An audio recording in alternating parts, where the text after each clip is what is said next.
Video ini hanya untuk mereka yang punya logika. Bagi yang tidak punya logika, skip aja. Mantan Kepala BIN Letjen TNI Purnawirawan Setioso tiba-tiba bicara soal ancaman Cina menjajah Indonesia. Peringatan semacam ini sebenarnya sudah sering saya dengar. Buat saya ini ancaman mengada-ada. Tapi ketika yang bicara begini adalah seorang mantan Gubernur DKI dan mantan Kepala BIN, saya rasa ini tidak bisa diabaikan. Apalagi dia bicara begini di acara Halal Bihalal Islamic Center yang kemudian diangkat sebagai materi dialog di kanal YouTube Hersu Beno. Hersu Beno adalah aktivis anti Jokowi yang cukup berpengaruh. Karena itu kesalahan argumen Pak Sutioso atau Bang Yos harus segera ditanggapi. Saya sampaikan ulang dulu penjelasan Bang Yos. Dia mengingatkan akan adanya kemungkinan Cina menguasai Indonesia. Menurut Bang Yos, banyaknya tenaga asing TKA asal Cina yang datang ke tanah air bisa menjadi ancaman bagi pribumi. Kita ini mayoritas, jangan sampai suatu saat kita tersisih, kata Bang Yos. Menurut Bang Yos, kalau Cina sebagai investor membawa tenaga ahli dari negaranya, itu sih biasa. Yang jadi masalah, Cina malah membawa ribuan tenaga kerja kasar. Menurutnya bahkan para tenaga ahli yang dibawa para investor itu pun harus dicek betul. Apakah memang benar-benar mereka didatangkan untuk mengisi pekerjaan yang tidak bisa dilakukan orang Indonesia. Jumlah tenaga ahli asing itu juga seharusnya terbatas. Paling-paling 10 orang termasuk para staf. Masalahnya yang dikirim Cina itu jumlahnya tidak sedikit. Setelah itu Bang Yos mulai menakut-nakuti kita bahwa kehadiran para pekerja Cina akan menjadi bibit penjajahan Cina atas Indonesia. Dengan sangat percaya diri Bang Yos mengatakan, saya jamin para pekerja itu tidak akan pulang ke negara asal. Alasannya sederhana. Para pekerja Cina akan jauh lebih senang menetap di Indonesia karena hidupnya terjamin. Di Cina lapangan kerja sudah semakin sempit dan persaingannya sangat terbatas. Di Cina mereka hanya boleh punya 1-2 anak. Di sini hidup jauh lebih mudah. Mereka sudah punya kepastian kerja sehingga nanti begitu proyek selesai mereka akan bertahan di sini dan minta keluarga negara Indonesia. Mereka akan boyong keluarga mereka ke sini sementara yang lajang akan menikah di sini. Dan ini bisa terjadi karena penjajahan Cina ini didukung oleh pemerintah Cina. Menurut Bang Yos, pemerintah Cina sekarang kesulitan menata 1,4 miliar penduduknya. Karena itu, daripada susah-susah menyediakan lapangan kerja di sana, mendingan pemerintah mereka mengirimkan warga untuk pindah ke negara-negara lain, termasuk Indonesia. Ekspor orang, kata Bang Yos. Melalui proses itu, imigran Cina itu akan secara perlahan menguasai Indonesia. Para imigran Cina akan terus mengalir, menetap di sini dan beranak sebanyak-banyaknya. Bang Yos kemudian memberi contoh tentang negara lain yang dikuasai Cina. Dia memberi contoh negara tetangga, Singapura. Menurutnya, dulu Singapura dikuasai Melayu. Mayoritas penduduknya Melayu. Presiden pertama Singapura beretnis Melayu. Tapi kini kondisinya berubah. Mayoritas penduduk Cina dan kepala pemerintahannya selalu Cina. Kok kita tidak sadar-sadar sih, kata Bang Yos. Dalam wawancara dengan Hersu, ia memang berusaha membedakan TKA Cina dengan warga Tionghoa yang sudah berada di Indonesia sejak lama. Bang Yos menggambarkan warga Tionghoa itu sebagai etnis Tionghoa yang nenek moyangnya sudah ikut berjuang dalam revolusi melawan Belanda, melawan Jepang.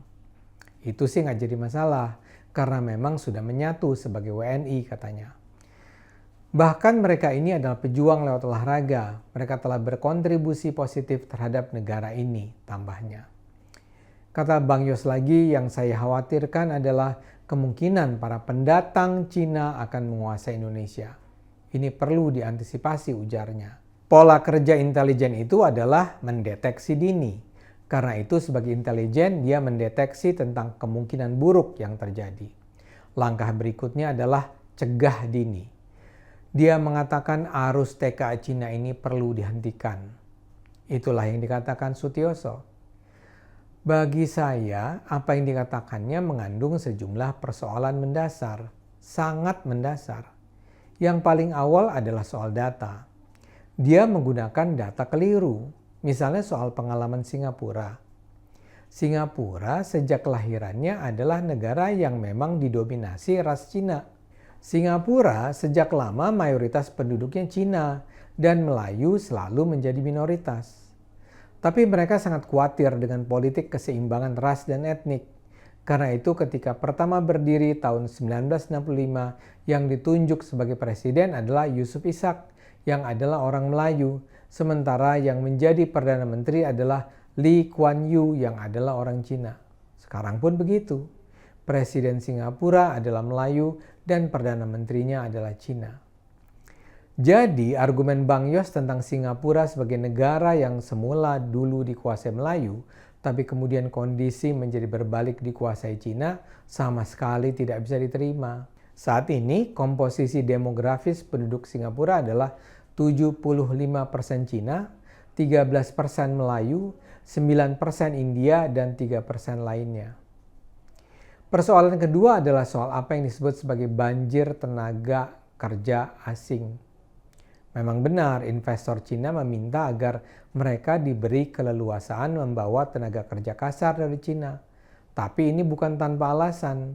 Bagi para pengusaha Cina, para pekerja Cina dianggap lebih menguntungkan karena tidak rewel, giat bekerja, produktif, dan cakap. Karena itu untuk proyek-proyek berjangka waktu terbatas, perusahaan-perusahaan itu lebih senang membawa para pekerja mereka. Target penyelesaian mereka tercapai, sementara kualitas kerjanya bisa diandalkan.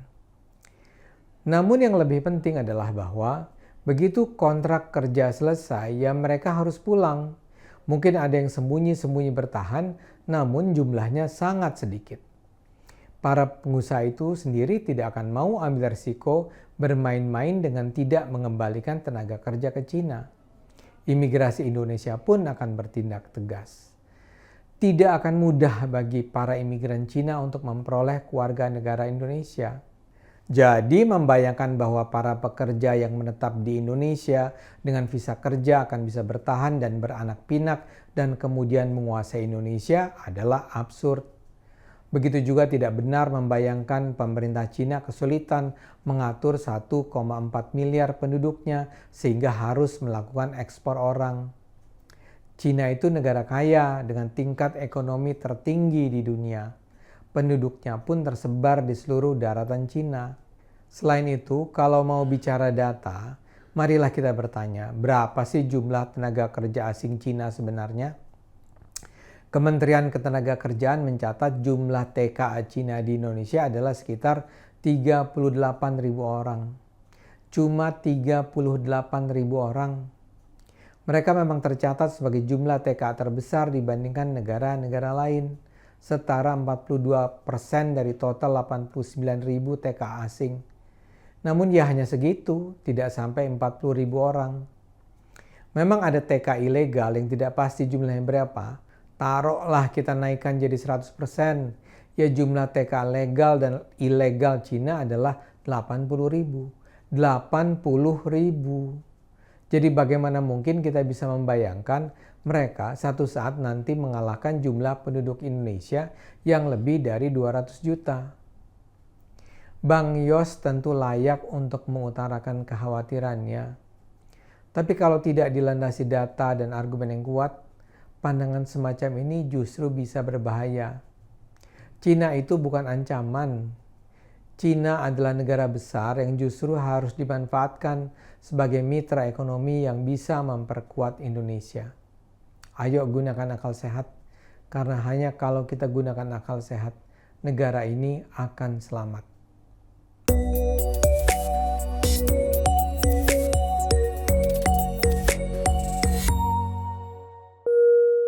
Video ini hanya untuk mereka yang punya logika. Bagi yang tidak punya logika, skip aja.